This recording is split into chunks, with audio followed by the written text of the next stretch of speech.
David, as a young British Muslim, I've seen that the community is experiencing the negative effects of counter-terrorism laws. So what I would like to ask is, what is your government doing to support and engage the vast majority of Muslim community who are not engaged in any terrorist activities and who want to take a strong leadership role in this to tackle this issue? Well, I think the most important thing we can do is literally to engage with, as you say, the overwhelming majority of British Muslims who want nothing to do with this appalling extremism and terror. And one of the things I think has been really impressive in recent months and years is when one of these outrages takes place, the first people to get out there, whether on Twitter or on the television or radio or wherever, is leaders of the British Muslim community condemning what has happened. And I think that has been incredibly powerful.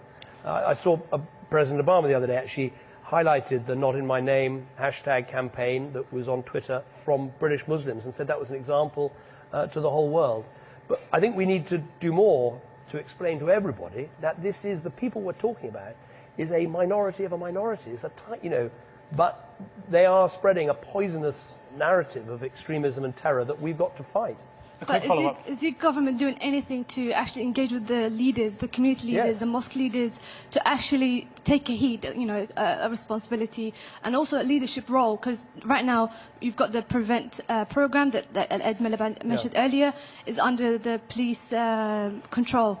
Leaders are not involved, they're not really part of this process, they're not really being given... You're absolutely right. We have the Prevent program, which is more about trying to prevent people from getting involved in terror, and that is more of a criminal justice sort of intervention.